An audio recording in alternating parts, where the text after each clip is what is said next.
Hi hello welcome back. അപ്പോൾ ഇന്നത്തെ നമ്മുടെ പുതിയൊരു വീഡിയോയിലേക്ക് എല്ലാവർക്കും സ്വാഗതം. അപ്പോൾ എല്ലാവർക്കും ഇത് കണ്ടപ്പോൾ തന്നെ മനസ്സിലായി കാണാം നമ്മളിന്ന് എന്തുകൊണ്ടാണ് ഡിഷ് ഉണ്ടാക്കാൻ പോകുന്നത്. നമ്മൾ അമൃതം പൊടി വെച്ചിട്ടാണ് ഒരു റെസിപ്പി ഉണ്ടാക്കാൻ പോകുന്നത്. അപ്പോൾ എല്ലാവർക്കും അറിയാം ഇതിന് ഒരുപാട് ഗുണങ്ങളും ഒരുപാട് ന്യൂട്രീഷ്യൻസ് ആയിട്ടുള്ള വാല്യൂസ് ഉള്ള ഒരു പൊടിയാണ് അമൃതം പൊടി. കുഞ്ഞുങ്ങൾക്കൊക്കെ അംഗനവാടിയിൽ നിന്ന് കിട്ടുന്നൊരു പൊടിയാണ്. അപ്പോൾ കിട്ടുന്നവരൊക്കെ ട്രൈ ചെയ്ത് നോക്കാം. അപ്പോൾ ഇത് വെച്ച് നമുക്കിന്നൊരു കേക്ക് പ്രിപ്പയർ ചെയ്ത് നോക്കാം. അപ്പോൾ വായോ കണ്ടിട്ട് വരാം. അപ്പോൾ ഇതിന് വേണ്ടി നമുക്ക് അമൃതം പൊടിയും മുട്ടയും പാല് പഞ്ചസാര ബേക്കിംഗ് പൗഡർ വാനില എസൻസ് ഇത്രയാണ് വേണ്ടത്. ഇതിൻ്റെ ഇടയ്ക്കത്തെ വീഡിയോ ചെറുതായിട്ട് മറന്നുപോയി, അതുകൊണ്ടാണ് ക്ഷമിക്കുക.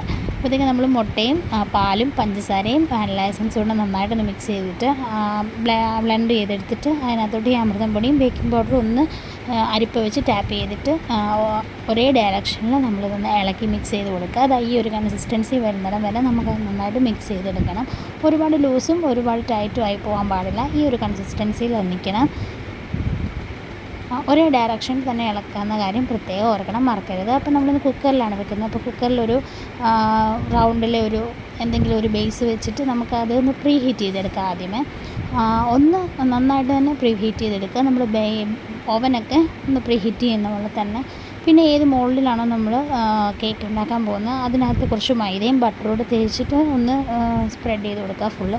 എന്നിട്ട് ഈ ബാറ്റർ അതിലേക്ക് ഒഴിച്ച് നമുക്ക് ഡെക്കറേഷൻ ചെയ്യണമെങ്കിൽ എന്തെങ്കിലുമൊക്കെ ഡെക്കറേറ്റ് ചെയ്യാം. കാരണം കുഞ്ഞുങ്ങൾക്ക് ഇഷ്ടമുള്ള എന്തെങ്കിലും പിസ്തയോ ബദാം മറ്റേ നട്ട്സ് മുന്തിരി എന്തെങ്കിലുമൊക്കെ ഇട്ടിട്ട് നമുക്ക് ഡെക്കറേറ്റ് ചെയ്യാം. പിന്നെ ജസ്റ്റ് ഒന്ന് ഡബിൾ ടാപ്പ് ചെയ്ത് കൊടുക്കാം, എയർ ബബിൾസ് വരാണ്ടിരിക്കാൻ വേണ്ടിയാണ്.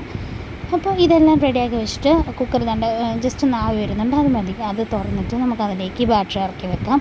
ഒരു 45-50 മിനിറ്റ്സ് നമുക്ക് നന്നായിട്ടൊന്ന് കുക്ക് ചെയ്തെടുക്കാം.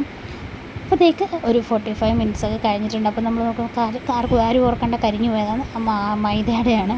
അപ്പോൾ ഇതൊന്ന് തണുത്ത് കഴിഞ്ഞിട്ട് നമുക്കത് അതിനകത്തുനിന്ന് വിടിയിച്ചെടുത്തിട്ട് നമുക്ക് ഇഷ്ടമുള്ള പോലെ നമുക്കിത് സെർവ് ചെയ്യാം. ക്രീമൊക്കെ യൂസ് ചെയ്തിട്ടാണ് പിള്ളേർക്ക് ഇഷ്ടമെങ്കിൽ അങ്ങനെ കൊടുക്കാം. എന്തായാലും വളരെ ടേസ്റ്റി ആയിട്ടുള്ള ഒരു കേക്കാണ്. എല്ലാവരും ട്രൈ ചെയ്ത് നോക്കുക. അമൃതം പൊടി കിട്ടുന്നവരൊക്കെ ട്രൈ ചെയ്ത് നോക്കുക. നോക്കിയിട്ട് നമ്മളോട് ഫീഡ്ബാക്ക് പറയാം. ഭയങ്കര നല്ല ടേസ്റ്റാണ്, കുഞ്ഞുങ്ങൾക്ക് ഇഷ്ടപ്പെടും. അപ്പം നോക്കിയിട്ട് അഭിപ്രായം പറയാം. അപ്പോൾ ഓക്കെ, അടുത്ത വീഡിയോ ആയിട്ട് കാണാം. ടാറ്റാ.